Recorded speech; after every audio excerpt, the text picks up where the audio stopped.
갑니다. 집합. 드디어 이제 중간고사 마지막 단원 집합까지 왔어요. 앞에 도용하느라 정말 수고들 많았습니다. 아직 도용이 뭐 완벽하게 이제 끝난 건 아니라서 계속해서 이제 질문을 받긴 받을 건데 집합 들어가는 게 의의가 있을 것 같아요. 이해돼요? 오케이? 집합에 대해서 좀 얘기를 하자면 뭐 결국은 이제 집합과 원소는 좀 중요한 내용이죠.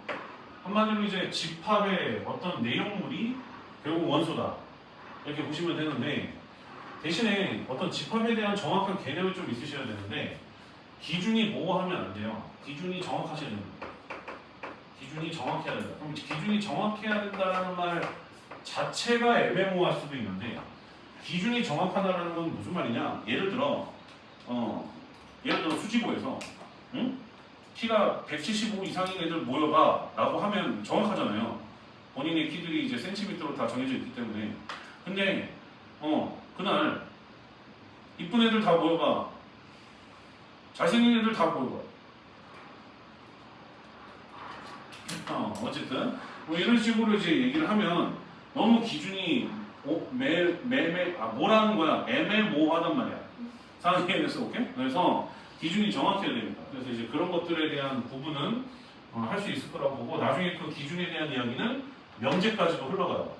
그래서 명제까지도 이제 흘러가면 좀 이제 그 내용 굉장히 중요하니까 잘 알아두시고, 쌤이 말하려고 했었던 이제 약간 조금 어려운 개념이라고 한다면, 어떤 A라는 집합이 이렇게 있었는데 여기 안에 1이라는 녀석이 있고 2라는 녀석이 있고 집합 1, 2라는 녀석이 있었고 공집합이 이렇게 있었고 이렇게 되어 있었을 때 이거에 대한 해석을 갖다가 좀 올바르게 할 줄 알아야 되거든요. 자, 갑니다. 자, 여기에서 이제 보통 우리가 부분집합 기호를 쓰면은 투지창을 쓰고, 원소면 이제 삼지창이라고 표현하는 걸 갖다 좀 쓰거든요. 표현 자체를 갖다가. 그래서 이제 여기서 이제 중요한 포인트가, 자, 일단 아주 기본적인 것부터 들어갈게요. 자, 요거 맞는 표현, 틀린 표현. 맞는 표현이죠. 자, 그리고 자, 여기 끝에 아래에 n이 이렇게 놓여지면은 그는 집합 A의 원소의 개수를 뜻해요. 얘는 이렇게 원소의 개수를 뜻하는데, 지금 여기 공집합이 있다고 하여 얘가 없는 게 아니에요. 얘는 지금 현재 여기다가 이제 쉼표를 이용해서 원소로서 지금 분명히 언급을 한 것이기 때문에 이 3이라고 쓴 이 표현은 틀린 겁니다. 이해돼요? 오케이? 그러면은 결국 뭐냐? 공집합까지 표현하여 얘네들은 그렇다고 하여 5개냐? 그것도 아닙니다. 그것도 아니에요. 맞는 표현은 뭐냐? 4개가 맞습니다. 4개가 맞아. 어떻게 해서 그렇게 구분을 짓냐? 선생님이 이제 그걸 갖다 이제 큰 콤마 콧소리를 좀 내줘야 되는데 큰 콤마 뭐라고 하는데, 자, 여기 큰 콤마, 큰 콤마, 큰 콤마, 큰 콤마, 큰 콤마. 얘가 지금 원소의 부분이야. 근데 여기 안에도 콤마가 있거든. 이거는 볼 필요가 없다고. 큰 콤마 기준으로 해서 이렇게 해서 총 하나, 둘, 셋, 4개가 있었던 거야. 그럼 이제 여기서 이제 또 이제 많은 아이들이, 아니 쌤 그러면 집합 1, 2라고 하는 너를 이렇게 쓰면 틀린 건가요? 라고 얘기할 수도 있는데, 맞아요, 틀려요? 맞죠? 맞습니다. 왜? 여기서 말하는 대신에 1은 여기가 아니라 얘거든요. 얘는 오케이? 그래서 또 맞는 표현이에요. 그럼 또 그러면 쌤 요거는요? 라고 한다면 맞는 표현일까 틀린 표현일까? 맞는 표현입니다. 왜? 큰 콤마, 큰 콤마. 그래서 큰 콤마가 중요한 거야. 큰 콤마. 큰 콤마 안에 집합 1, 2가 분명히 원소로 취급을 받고 있기 때문에, 대우를 받고 있기 때문에 걔를 이렇게 원소로 이렇게 표시할 수가 있었던 겁니다. 상황 이해가 돼요? 오케이? 그 다음 좀 절대적인 명제인데, 절대적인 어떤 그런 표현인 건데, 공집합이 이렇게 있는데 그 녀석을 이렇게 표현했다 치자. 이 노란색으로 쓴 얘는 무조건 맞아. 그러니까 무슨 소리냐? 쭉 풀어서 쓸 건데, 분명히 여기 공집합을 따로 원소로 취급을 했거든요. 원소로 이 문제는. 취급을 했음에도 불구하고 이 표현이 맞습니다. 왜냐? 얘는 여기에 있든 말든 상관이 없이 공집합을 여기다가 원소로 표현을 했든 안 했든 상관없이 자 절대적인 명제예요. 모든 공집합은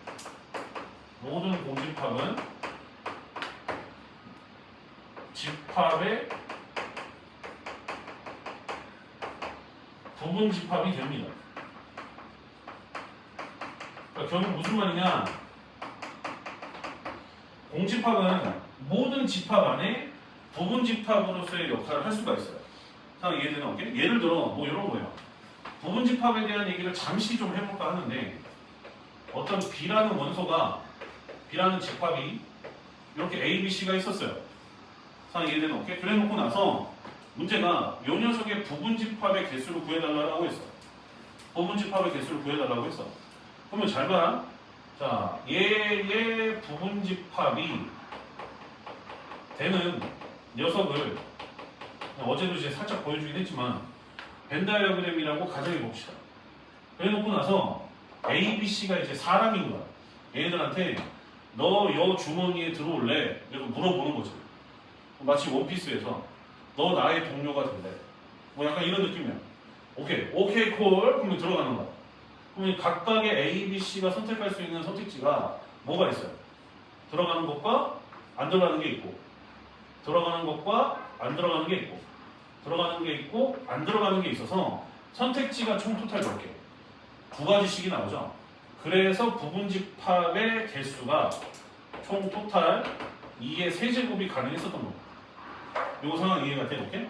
너 원래 그러니까 쌤이 어제도 살짝 얘기했지만 쌤은 집합을 조금 선택적인 관점으로 좀 설명을 하거든. 확통이랑 연결을 씌워서 이렇게 연결을 하면 왜 얘가 2의 세제곱인지가 말끔하게 해결이 됩니다. 그럼 봐봐라. 그 2의 세제곱 18개 중에는 A, B, C가 전부 다 아니요? 나는 당신의 동료가 안 될 건데요? 라고 얘기한 부분이 있을 거 아니야. 그럼 그 경우가 지금 현재 아무것도 선택을 안 하는 부분이라서 그게 이제 부분 집합이 공집합이 된 거죠. 상황 이해된 게 오케이? 그래서 결국은 공집합은 모든 집합의 부분 집합의 역할을 항상 할 수밖에 없어요. 다 선택을 안 하면 되는 것이기 때문에 항상 있을 수밖에 없는 거죠. 상황 어떻게? 이해된 게 오케이? 그러면 넌센스. 공집합의 부분 집합은 몇 개일까? 몇 개일까? 몇 개? 한 개입니다. 한 개. 아무것도 없어요. 아무것도 없는 것 자체도 인정하는 거야. 그래서 한 개. 한 개가 아니라 한 개입니다. 상황 이해가 돼요? 오케이? 나도 됐어? 그래서 저기 지금 노란색으로 표시한 공집합이 A가 A의 부분 집합이라는 저 표현도 맞는 표현이 되는 거예요. 상황 이해돼요? 오케이? 그리고 참고로 지금 쌤이 예시를 들었었던 이 문제에서는 공집합이 A의 뭐 있다고 보고 있어. 자, 공집합이 이렇게도 표현이 가능하거든요. 아무것도 안 써놓는 집합이 이 표현과 완전히 똑같은 표현이에요. 상황 이해된 게 오케이? 그랬었을 때 만약에 A의 원소냐? 라고 물어봤었을 때 원소의 역할을 하고 있기 때문에 이것도 true입니다. 이것도 또 맞아요. 상황 이해되나? 오케이? 납득됐어? 그런데 만약에 내가 얘를 안 썼어. 얘를 안 썼어. 그냥 이렇게만 됐어. 이렇게만 했어. 그럼 이거 틀린 거예요. 상황 이해된 게 오케이? 근데 이거는 맞아. 이거는 그냥 무조건 맞아. 이거는 그냥 비가 오나 눈이 오나 무조건 맞아. 그러니까 니들이 만약에 선지를 선택할 때 집합에 관련된 이런 표현이 있다. 그럼 얘는 무조건 맞아. 상황 납득돼? 오케이? 이해됐어? 됐죠? 오케이? 이렇게 됩니다. 자, 그럼 이제 부분 집합에 대한 얘기를 좀 할까 합니다. 부분 집합에 대한 얘기를 할까 해요. 부분 집합.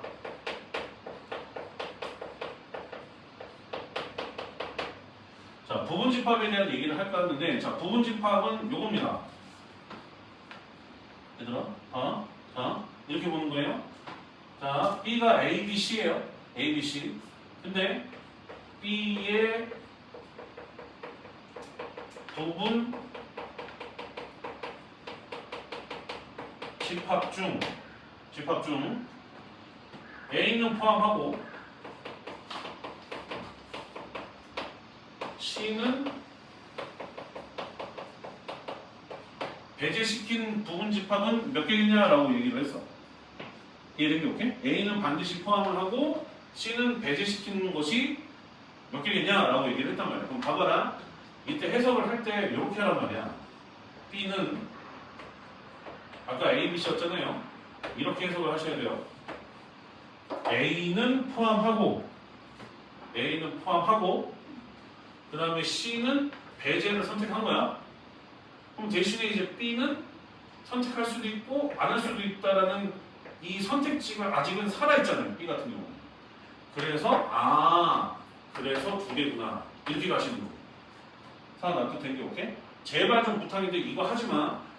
제발 이거 진짜 쌤이 싫어하는 것 중에 하나인데 부분집합 개수에서 총 토탈 원소 개수 3개니까 A는 포함하고 C는 포함하지 않아서 이따구로 계산하는 거. 나 이거 되게 싫어요. 이러면은 나중에 굉장히 킬러 문제 들어갔을 때 혼란을 야기할 수가 있어요. 그래서 얘를 제발 좀 부탁인데 선택적인 관점으로 해석을 할 수 있도록 노력을 좀 해주시기 바랍니다. 상황 납득된 게 오케이? 이거 좀 중요하다. 굉장히 중요한 얘기라서. 그리고 또 이제 여기에서 B의 부분 집합 중 이렇게 한글로 다 항상 쌤이 썼는데 이제부터는 이 말을 이렇게 쓸 거예요. 자, 이런 식으로 해도 이해를 하셔야 돼요. 예를 들어 이런 식으로 나온단 말이야. X가 A의 부분 집합인데 이해된 게 오케이? 부분 집합인데 A는 X에 포함된다라고 내가 얘기했구나. A는 X에 포함이 되고 그 다음에 C는 X에 포함되지 않는다. 지금 방금 쌤이 한글로 표시한 얘네들을 이렇게 집합으로 표현하면 이렇게 표현이 가능하고 이렇게 문제를 항상 집합으로 이렇게 표현해도 해석을 할 줄 아셔야 돼요. 상황 이해가 된 게 오케이? 납득이 된 게 오케이? 그래 놓고 나서 끝까지도 이렇게 물어볼 수도 있어요. 이래 놓고 나서 조금 더 봐봐. 그래서 나는 집합 어떤 A를 X를 원소로 갔는데 그 X가 B의 부분 집합이야. 요 성질도 다 만족을 시키면서 그랬었을 때 NA는 뭐냐? 라고 했을 때가 지금 위에서 푸는 풀이랑 똑같은 거예요. 그러니까 이걸 지금 해석을 할 줄 알아요. 그러니까 자 봐봐 얘들아. 집합은 쌤이 옛날부터 계속 국어 같은 느낌이라고 얘기를 했는데 뭐냐? 암호문이에요. 암호처럼 되어 있는 것을 위에 있는 한글로 해석을 이렇게 올바르게 할 줄 아는 연습을 하셔야 돼요. 그러니까 이렇게 표현이 나온단 말이에요. 실제로 문제에도. 이해된 게 오케이? 예를 들어 너희들 지금 도형의 방정식도 배웠잖아. 그러면 예를 들어 x-y 플러스 2는 0이라는 직선 위에 있는 수많은 점들을 나타내고 싶단 말이야. 상황 이해된 게 오케이? 근데 저거를 집합을 이용하면 아주 깔끔하게 표현할 수가 있어요. 그럼 어떻게 표현하냐? 그래서 그때 쓰는 게 이제 조건 제시법. 이해된 게 오케이? 그럼 조건 제시법으로 표현을 하게 되면 어떤 A라는 집합이 있었는데 나는 x, y라고 하는 점좌표를 원소로 가질 거예요 라고 해놓고 봐 이렇게 쓴단 말이야. 자, 지금 은근히 조건제시법 개념도 하고 있는 건데 다시 한번 조건제시법에는 항상 바가 있어요. 바가 있고 이 집합이 의미하는 원소가 먼저 나와 있습니다. 그래서 얘네들을 원소로 갖고 있겠다라는 뜻인 거예요. 바를 기준으로 해서.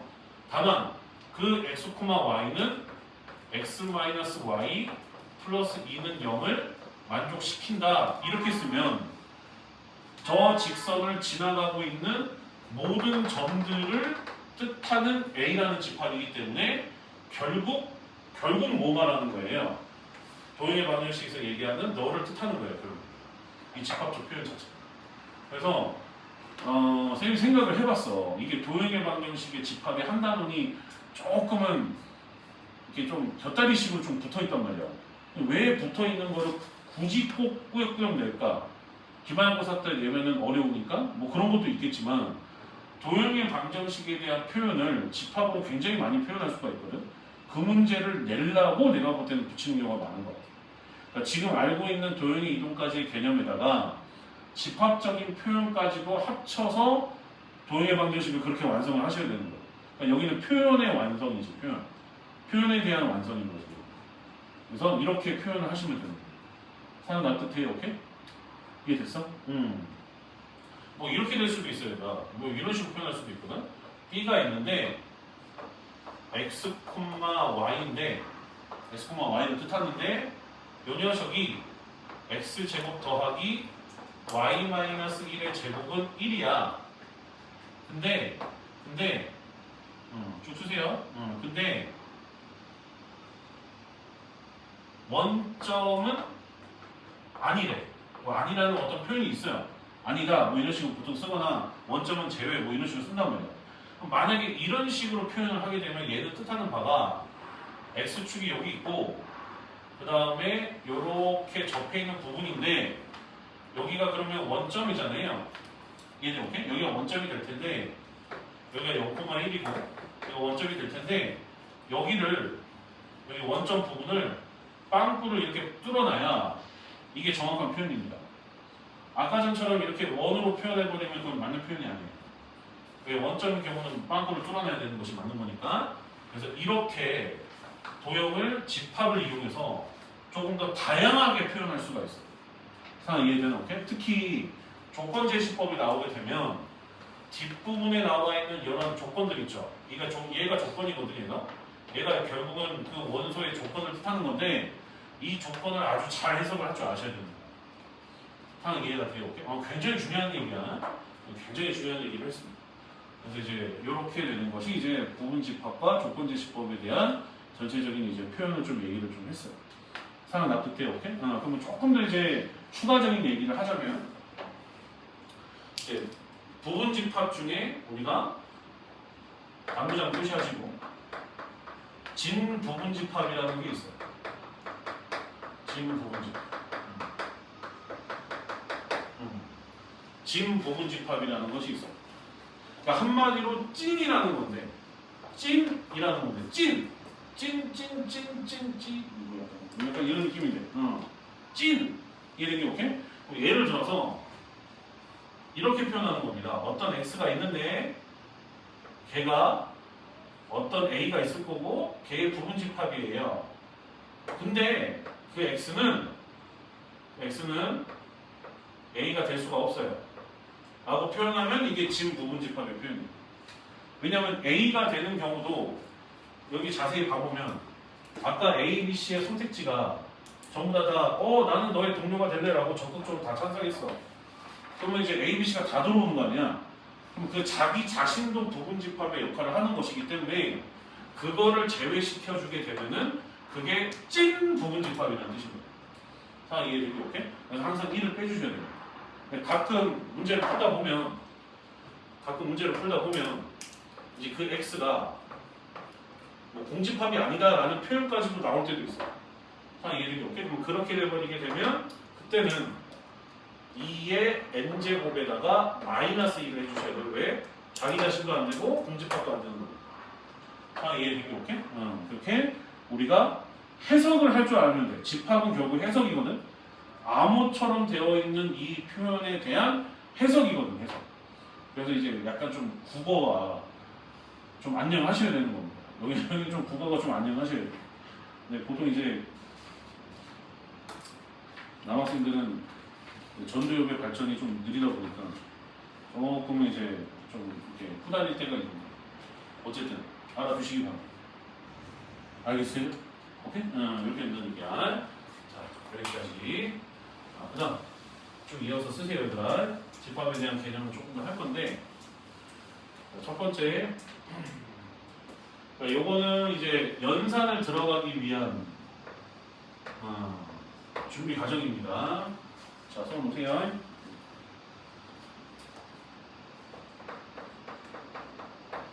오늘까지는 이제 연산이 본격적으로 되는 건 아니고 자, 첫 번째 1번 자, 말로만 듣던 교집합을 드디어 이제 표현을 할 겁니다. 교집합이라고 하는 것은 다시 한번 얘기하면 and를 뜻해요. and. 자, 앞으로 쌤이 수업을 할 때 and를 이렇게 쓸 거예요. 이렇게 써도 얘가 and구나 라고 이해를 하시면 됩니다. 이해된 게 오케이? and. 그래서 요거를 이제 벤 다이어그램으로 표현을 하게 되면 A라는 집합이 있고, 얘들아 요거 옛날에는 다 중학교 1학년 애들도 배웠던 내용이야. 거짓말 안 하고. 그러니까 여기는 이해하는 게 어렵지 않아. 그럼 A하고 B의 공통구역은 여기죠? 선생님이 표현한 여기입니다. 그럼 여기가 의미하는 바가 공통구역이 되는 것이기 때문에 A 교 B라고 읽으시면 돼요. 얘들아 뭐라고 읽는다고? A 교 B. 그 수식은 이제 이게 캡이에요, 캡. 사실은 수식은 캡이야. 여기가 원래는 이렇게 붙이면 A거든. 근데 이거를 갖다 빼서 이렇게 표현을 한 거라서 사실은 A 캡 B라고 읽어야 돼요. A 캡 B. 이게 없게. 근데 이제 쌤은 굳이 뭐 그렇게까지 읽을 필요는 없다고 생각이 들어서 그냥 A 교 B, A 교 B 이렇게 읽을 겁니다. N, A, N, B. 뭐 딱히 상관없는데 나는 지금까지 교비라고 했을 때 크게 문제는 없었어. 그래서 이렇게 보시면 되는 겁니다. 그래서 공통 부분을 뜻한다 라고 이렇게 해석을 하시면 되고, 두 번째 합집합이 있어요. 합집합이 있어요. 그럼 합집합은 뭘 뜻하냐? A라는 요속이 있고 B라는 요속이 있는데 얘네들의 전체적인 부분을 다 이렇게 합친 걸 뜻합니다. 그러면은 합집합은 보통 이제 뭘로 나타내냐면, 사실 몇 번 봤어요. 5로 나타냅니다. 5로 나타냅니다. 그리고 이제 표현하면은 어떻게 되냐? A 합 B 이렇게 읽어요. 이것도 사실은 이렇게 돼요. CUP 컵이에요, 컵. 원래는 A 컵 B라고 읽어야 되는 게 정식 명칭인데 그냥 뭐 한글로 해서 그냥 A 합 B 이렇게 읽었습니다. 이해됐어? 오케이? 그럼 A 합 B는 뭘 뜻하냐? 공통인 구간이 아니라 그냥 전체죠, 전체. 얘네 전체 넓이, 뭐 넓이, 뭐 하여간 집합 다 합쳐놓고 합쳐놓다 이렇게 생각하시면 돼요. 이해되나? 오케이? 그럼 봐봐라. 만약에 합쳐놓게 되면 지금 쌤이 빨간색으로 표시한 부분은 중복 처리돼야 안 돼. 중복 처리 되잖아. 그럼 예를 들어서 집합 2 이런 표현은 없거든. 이런 표현은 없거든. 이 표현은 잘못된 표현이고 이렇게 써야 되는 게 맞거든. 그래서 가운데 부분이 분명히 중복될 거라서 여기는 나오게 되는 원소는 한 번만 쓰셔야 돼요. 합집합이 났을 때 요까지. 그 다음에 이제 세 번째. 오늘 아주 기본만 할 거예요. 기본만.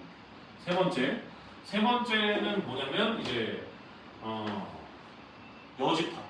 여집합에 대한 포인트. 쓰세요, 얘들아. 여집합은 사실 우리가 이제 앞에서 이제 경우의 수 할 때 6번 뭐 이런 얘기를 많이 했었기 때문에, 그래서 A 컴플먼트라고 보통 얘기하거든요. 컴플먼트라고 얘기를 합니다.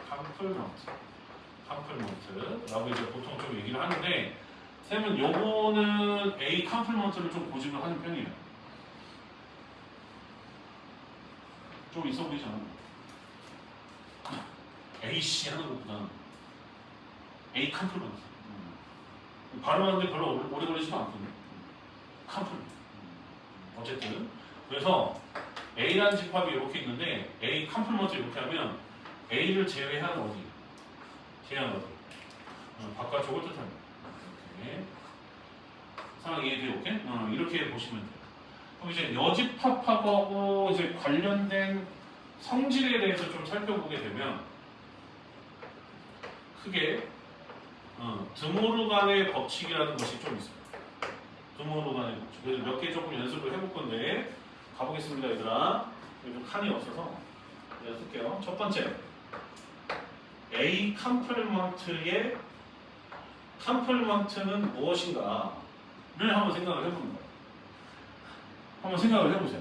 그걸 제외한 나머지 부분이 컴플먼트인데 A 컴플먼트의 컴플먼트는 다시 A로 돌아오겠죠. 조금 이제 선행이 됐었던 아이들은 역함수를 생각하시면 돼요. 역함수의 역함수는 다시 돌아오듯이 컴플먼트가 만나면 짝수번이 만나면 얘들은 이제 만나서 뿅 하고 사라진다 생각하시면 돼요. 그래서 A가 됩니다. 상황 이해돼요? 오케이? 그럼 이제 확장을 해서 교집합하고 합집합도 배웠기 때문에 만약에 A 합 B의 전체 컴플먼트를 진행을 해보겠습니다. 그럼 이게 드모르간의 법칙인데 드모르간의 법칙은 나와 있는 대상을 다 반대로 바꾼다고 생각하시면 돼요. 그래서 A는 A 컴플먼트로 바꿔지고 합집합은 반대가 교집합이야. 그래서 얘는 교집합으로 바뀌고 B는 B 컴플먼트로 바뀝니다. 이렇게 바뀐다고 생각을 하시면 돼요. 상황 이해돼요? 오케이? 그럼 세 번째로 공집합의 컴플먼트는 뭘까? 라는 거야. 공집합의 컴플먼트. 그치, 전체 집합이지. 그럼 전체 집합인데 이 전체 집합에 대한 표현이 조금 논란이 좀 있어. 내가 나는 분명히 대문자 U라고 썼는데 쌤 저게 뭐예요? 막 이렇게 나오더라고. 대문자 U입니다. 아니 요거를 원래는 이렇게 써야 돼. 원래는 U 이렇게 쓰고 이렇게 쓰는 게 맞기는 하거든. 네, 그래서 쌤 시간이 없어서 그냥 이렇게 써버리는 거예요. 알겠죠? 그래서 원래는 이렇게 표현하는 게 맞으나 앞으로 전체 집합은 이렇게 표현할 거라서 이렇게 알아두시면 돼요. 그럼 반대로 전체 집합의 컴플먼트는 뭐겠어? 컴플먼트의 전체 컴플먼트 보니까 만나서 사라져서 전체 집합의 컴플먼트 공집합이 되겠죠. 이렇게 알아두시면 됩니다. 상황 이해가 돼요? 오케이? 자, 네 번째는 그냥 한번 연습을 좀 해볼게요. A, 교, B, 컴플먼트의 컴플먼트가 나왔어요. 오케이? 자, 드모르간이라는 것은 전부 다 반대로 바꾸는 연습을 하는 것이라서 A는 뭘로 바뀌어? A 컴플먼트. 아니 뭐 너희들이 C라고 얘기해도 됐으면 컴플먼트라고 얘기할게. 교집합은 뭘로 바뀌어? 합집합. B 컴플먼트는 또 뭘로 바뀌어? B로 바뀌어요. 그래서 이렇게 바뀌는 겁니다. 그래서 드모르간 법칙은 여집합하고 관련된 성질인데 그냥 집합을 전부 다 반대로 바꿔버린다 이렇게 생각을 해보시면 돼요. 상황 납득된지 오케이? 이해됐어요? 오케이. 그럼 여기까지가 이제 좀 더 해야 되는 게 맞거든? 차집합도 있고 대칭 차집합도 있고 그 다음에 이제 분배 법칙, 교환 법칙, 결합 법칙 뭐 이런 것들을 쭉 설명을 해야 되는데 그런 것들은 쌤이 이제 다음 시간에 설명을 하겠습니다. 알겠어요? 오케이? 여기는 이제 집합에 대한 기본 개념. 상황 이해된 게 오케이? 특히 여기 기본 개념에서 얘들아 요거는 지금 현재 어제도 문제를 풀었어서 대충 올 텐데 요거 있죠, 요거. 내가 지금 공집합 지워버렸는데 요 공집합까지 써져 있어가지고 이거에 대한 개념 설명했다. 이거 엄청 중요해. 이거 무조건 나오거든? 학교 문제. 근데 되게 헷갈리게 된단 말이야. 그래서 제발 좀 부탁인데 중요한 용어, 기준이 있어야 돼. 항상 기준이 있어야 안 헷갈리죠? 자, 여기서는 제일 중요한 게 큰 콤마. 큰 콤마는 뭐냐? 원소의 기준이 된다. 라고 이렇게 알아두시면 됩니다. 무슨 콤마? 큰 콤마. 상황 이해가 돼요? 무슨 콤마? 큰 콤마. 그러니까 예를 들어서 왜 그렇게 자꾸 강조를 하냐? 왜 드리블 치면서 콧소리까지 내면서 드리블 치면서 하냐? 여기 있는 이 작은 콤마하고 헷갈린단 말이야. 그래서 선생님이 자꾸 이제 큰 콤마라고 얘기하는 거야. 큰 콤마. 알겠어요? 오케이? 집합에 대한 기본 개념 강의입니다. 기본 개념이라고 해서 선생님이 따로 올릴 거예요. 집합 기본 개념이라고 해서. 안 한 게 지금 서로소랑 차집합이랑 그 다음에 지금 교환법칙, 결합법칙, 분배법칙 등을 안 했어요. 걔네들은 집합의 연산에서 좀 어려운 부분으로 들어갈 때 쓰이는 내용들이라 이거는 우리가 다음 주 화요일 날 들어가는 걸로 하고 아직 올고를 집합을 풀지는 마세요. 집합을 풀지는 마시고 근데 만약에 뭐 풀고 싶으면 푸셔도 상관은 없는데 아직 풀지는 마시고 도형의 이동까지 교재를 완성하는 거에다가 일단 목적을 두세요. 이해된 게 오케이? 아직 들어가기 진짜 조금밖에 안 했거든. 알겠어, 오케이? 여기까지.